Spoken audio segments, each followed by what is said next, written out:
ಸರಿಯಾಗಿ 10 ಗಂಟೆಗೆ ಸಹ ಪ್ರಾರಂಭ ಮಾಡಿದ್ವಿ. ಪ್ರಶ್ನೋತ್ತರ ಇರೋ ಎಲ್ಲ ಮುಗಿದ ನಂತರ ಕೆಲವು ಸದಸ್ಯರು ಎರಡೂ ಕಡೆ ಅಂಬೇಡ್ಕರ್ ಅವರಿಗೆ ಅವಮಾನ ಆಗಿದೆ ಅಂತ ತಿಳ್ಕೊಂಡು ಹೇಳಿ ಅದನ್ನು ರೆಕಾರ್ಡನ್ನು ಎಕ್ಸಿಬಿಟ್ ಮಾಡಿ ಅವರು ಭಾಳ ಗಲಾಟೆ ಮಾಡಿದ್ರು. ನಾನು ಆವಾಗ ನಮ್ಮದೇ ಆದಂಥ ನಿಯಮ ಇರ್ತಿತ್ತು. ಏನಂದರೆ ಅದನ್ನು ಕೇಂದ್ರ ಗೃಹ ಮಂತ್ರಿಗಳ ಸ್ಟೇಟ್ಮೆಂಟ್ ಅದು. ಅವರು ಈ not member of the council depend ಮಾಡ್ಕೊಳ್ಳೋಕ್ಕಿಲ್ಲ ಅವ್ರು ನಾವು ಅದಕ್ಕೆ ಅದನ್ನು ನಾನು ಇದನ್ನು ತಿರಸ್ಕಾರ ಮಾಡಿದ್ದೀನಿ ಅಂತೇಳಿ ಗಲಾಟೆ ಆದ ನಂತರ ನಾವು ಎಡ್ಜನ್ ಮಾಡಿ ಹೋದೆ.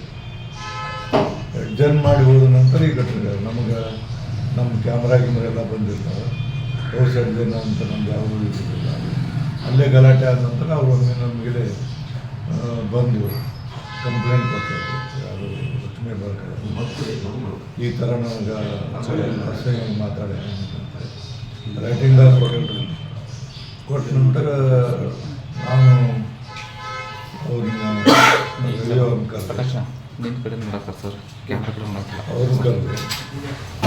ಅವರು ಕರೆದಾಗ ಅವರು ಸಹಿತ ನನಗೆ ಈ ಥರ ಮಾತಾಡೋದಂತೆ ಅವ್ರು ಹೇಳಿದರು. ಇಬ್ಬರ ಸ್ಟೇಟ್ಮೆಂಟ್ ತೊಗೊಂಡು ಅವ್ರು ಕೊಟ್ಟಂಥ ಸ್ಟೇಟ್ಮೆಂಟ್ ಪ್ರಕಾರ ಹಿಂಗೆ ಈ ರೀತಿ ಸ್ಟೇಟ್ಮೆಂಟ್ ಕೊಡೋದು ಈ ರೀತಿ ಕೊಡೋದು ಹೇಳಿದೆ. ಹೇಳಿದಾಗ ಅವ್ರನ್ನ ಏನಾದ್ರು ಮಾಡಿ ಇಲ್ಲಿಗೆ ಮುಗಿಸಿಬಿಡೋದನ್ನು ಏನೋದನ್ನು ಸ್ವಲ್ಪ ಸವಾಲನ್ನು ಮುಗಿಸ್ಬೇಕಂತ ಹೇಳಿದೆ. ಅವರು ಅದಕ್ಕೆ ಒಪ್ಪಲಿಲ್ಲ. ನಾವು ಕೊಟ್ಟಂಥ ಕಂಪ್ಲೇಂಟಿಗೆ ನಾವು ಬದ್ಧರಾಗಿದ್ದರು. ಇದು ಹೇಳಿದ ನಂತರ ನಾನು ನಮ್ಮದೇ ಆದಂಥ ಸದನ ನಿಯಮದ ಪ್ರಕಾರ ನಾವು ತೀರ್ಮಾನ ಮಾಡಿ ಸದನವನ್ನು ನಡೆಸಿದ್ವಿ. ಘಟನೆ ನಡೆದದ್ದು 1:30ಗೆ. ಬಟ್ ಅವ್ರ ಅರೆಸ್ಟ್ ಆದದ್ದು 6 ಗಂಟೆ ಮೇಲೆ. ನಮ್ಮ ಸದನ ಅಡ್ಜರ್ನ್ ಆಗಿ ಅನಿರ್ದಿಷ್ಟ ಅವಧಿಗೆ ಅಡ್ಜರ್ನ್ ಆದ ನಂತರ ಆದಾಗ ನಮಗೇನು ಬರೋಂಗಿಲ್ಲ. ಬಟ್ ಅವನು ಅರೆಸ್ಟ್ ಮಾಡಿದ್ದನ್ನು ಎಲ್ಲ ನಮಗೆ ತಿಳಿಸ್ಬೇಕು. ಅವರು ಅದು ನಮಗೆ ತಿಳಿಸಿದ್ದಾರೆ. ಹಿಂಗೆ ಅವ್ರು FIR ಮಾಡಿ ಹಿಂಗೆ ತಿಳಿಸಿದ್ದಾರೆ. ಇಷ್ಟು ಘಟನೆ ಬಗ್ಗೆ ಉಳಿದದ್ದು ನಮಗೇನು ಸಂಬಂಧ ಆಗಿಲ್ಲ. ನಮ್ಮ ಸದನದಲ್ಲಿ ನಡೆಯೋದು ನಮ್ಮದು ಆಗ್ತಿತ್ತು. ಸದನ ಅಡ್ಜರ್ನ್ ಆದಾಗ ಆದಂಥ ಗಲಾಟೆ ಬಗ್ಗೆ ಸಾಕ್ಷ್ಯಾಧಾರ ನಮಗೆ ಸಿಗಲಿಲ್ಲ. ಅದಕ್ಕೆ ಲಕ್ಷ್ಮೀ ಹೆಬ್ಬಾಳ್ಕರ್ ಪರವಾಗಿ 4 ದಿನದ ಸಾಕ್ಷಿಗಳನ್ನು ತೊಗೊಂಡು ಅವನು ಕ್ರೋಢೀಕರಿಸಿ ನಂದಾದಂಥ ತೀರ್ಮಾನವನ್ನು ಕೊಟ್ಟಿದ್ದೆ. ಸರ್, ಈಗ ಯಾವುದೇ ವಿಡಿಯೋ ರೆಕಾರ್ಡ್ ಎಲ್ಲ ಬಂದಾಗಿರ್ತಾವ ಅರ್ಜನ್ ಹಾಕೊಂಡು ಕೆಲವೊಂದಿಷ್ಟು ವಿಡಿಯೋ ಪ್ಲೇ ಆಗ್ತಾ ಇರ್ತದೆ ರೆಕಾರ್ಡ್ ಅದು ಅಂದರೆ ನಿನ್ನೆ ಪರ್ಟಿಕ್ಯುಲರ್ ಇದ್ರೆ ನಮಗೆ ಎಲ್ಲಿ ಸಿಕ್ಕಿಲ್ಲ. ಅವ್ರಿಗೆ ಹಿಂಗೆ ಬೈದಿದ್ದು ಯಾವುದು. ಯಾಕಂದ್ರೆ ನಮ್ಮ ಸದನ ಅಡ್ಜರ್ನ್ ಆದ್ರೆ ಬಂದಾಗ ಆಟೋಮೆಟಿಕ್ಲಿ ಅದು ನಮಗೆ ಎಲ್ಲಿ ಸಿಕ್ಕಿಲ್ಲ. ಅವರು ಯಾರು ಮೊಬೈಲ್ಗೆ ಬದಲು ಮಾಡ್ಕೊಂಡು ನಮ್ಮ ಕಡೆಯಿಂದ ಬಂದಿದ್ದಾರೆ. ನಮಗೆ ಮತ್ತು ಅವ್ರು ಸಾಕ್ಷಿನೂ ಅಲ್ಲ, ಅಥೆಂಟಿಕ್ ಅಲ್ಲ. ನಮಗೇನು ಸಿಗಬೇಕಾಗಿತ್ತು ಅವ್ರು ಸಿಕ್ಕಿಲ್ಲ. ಹೀಗಾಗಿ ಎರಡನ್ನೂ ನಾವು ಕೇಳಿ ಒಂದು ತೀರ್ಮಾನಕ್ಕೆ ಬಂದು ನಾವು ಇಬ್ಬರಿಗೂ ಏನೇನು ಹೇಳಿದ್ರು ಅವನ್ನೆಲ್ಲ ಹೇಳಿ ಮಾಡಿ ಮತ್ತು ನಿನ್ನೆ ರಾತ್ರಿ 11 ಗಂಟೆ ನಾನು ಪೊಲೀಸರಿಗೆ ಕೂಡ ಮಾತಾಡ್ತಾ ಇದ್ದೀನಿ. ಅವೆಲ್ಲವನ್ನು ಸರಿಪಡಿಸುವಂಥ ಕೆಲಸವನ್ನು ಮಾಡಿದ್ವಿ. ಇವತ್ತು ಅವ್ರನ್ನ 10:30ಗೆ ಕೋರ್ಟಿಗೆ ಪ್ರವೇಶ ಮಾಡ್ತಾರೆ. ಮಾಡಿದ ನಂತರ ನಮ್ಗೆ ತಿಳಿಸ್ತಾರೆ.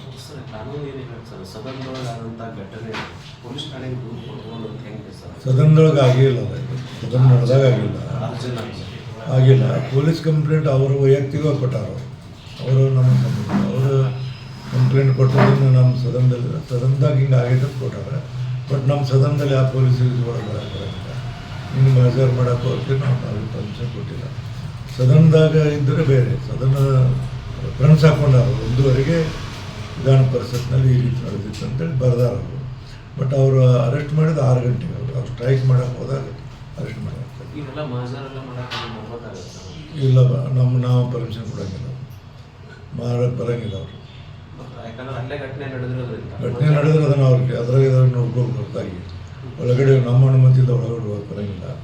ನಾವು ನಿನ್ನೆ ಅದನ್ನು ಲಾಕ್ ಮಾಡಿ ಯಾರಿಗೂ ಅನುಮತಿ ಕೊಡಬಾರ್ದು ಅಂತೇಳಿ ಬಂದು ನಾವು PW ಇಂಜಿನಿಯರ್ಗೆ ಕೀ ಕೊಟ್ಟು ಬಂದಿವಿ. ನಿಮಗೆ ಪರ್ಮಿಷನ್ ಕೇಳ್ಬೋದು ಸರ್?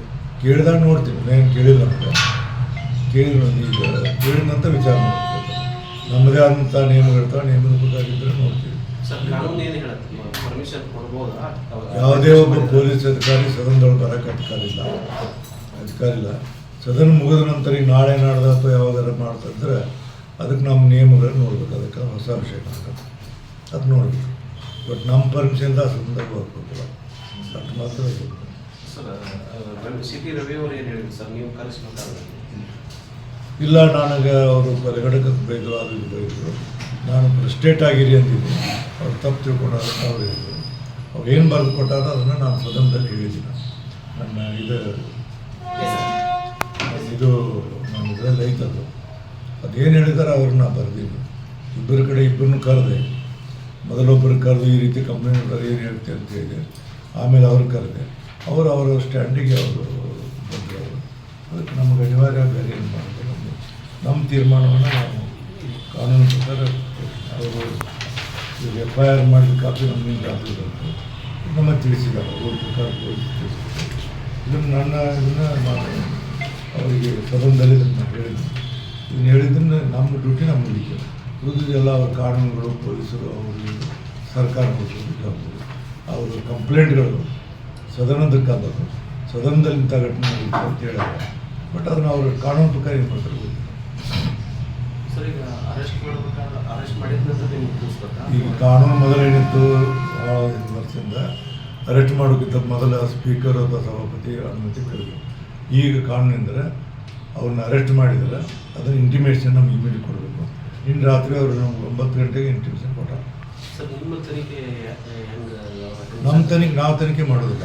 ಅಲ್ಲ, ಈಗ ನಿಮಗೆ ದೂರು ಕೊಟ್ಟಿದ್ದಾರಲ್ಲ, ದೂರು ಕೊಟ್ಮೇಲೆ ನಾವು ಇದು ನಮ್ಮದು ಕೌಲನ್ ಸೆಕ್ಟರದ ಬುಕ್ ಐತಿ. ಅದನ್ನು ಪಾರ್ಲಿಮೆಂಟ್ ಪ್ರೊಸೀಜರ್ ಇದ್ದಾರೆ, ನಮ್ಮ ಪ್ರೊಸೀಜರ್.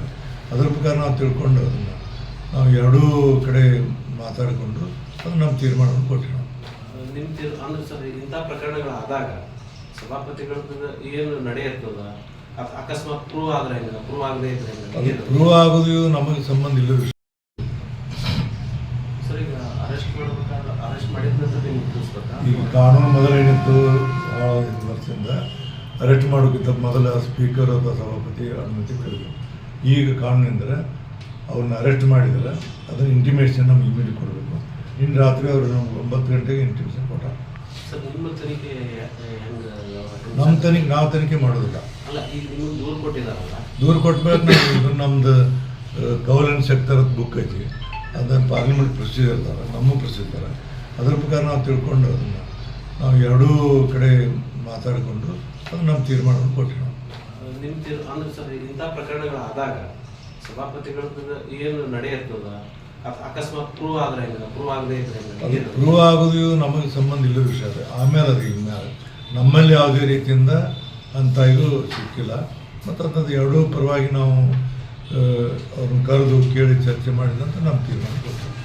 ಅಲ್ಲ, ಈಗ ಲಕ್ಷ್ಮೀ ಹೆಬ್ಬಾಳ್ಕರ್ ನಿಮ್ಗೆ ದೂರು ಕೊಟ್ಟಿದ್ರು ಸರ್, ಆ ದೂರಿನ ಮೇಲೆ ನೀವೇನು ಆ್ಯಕ್ಟ್ ಮಾಡ್ತೀರಿ ಅಂತ? ಆ ದೂರಿನ ಮೇಲೆ ನಾವು ರವಿ ಅವ್ರನ್ನ ಕರೆದೀವಿ. ಕರೆದ ನಂತರ ಅವರು ಹೇಳಿದರು, ಅವರು ಒಂದು ಕಂಪ್ಲೇಂಟ್ ಕೊಟ್ಟರು, ಇಬ್ಬರು ಕಂಪ್ಲೇಂಟ್ ಕೊಟ್ಟರು. ಎರಡೂ ಕಂಪ್ಲೇಂಟನ್ನು ತೊಗೊಂಡು ನಾವು ಸ್ಟಡಿ ಮಾಡಿ ನಮ್ಮ ತೀರ್ಮಾನ ಕೊಟ್ಟಿದ್ದೀವಿ. ನಿಮ್ಮ ತೀರ್ಮಾನ ಕೊಟ್ಟಿದ್ದೀವಿ.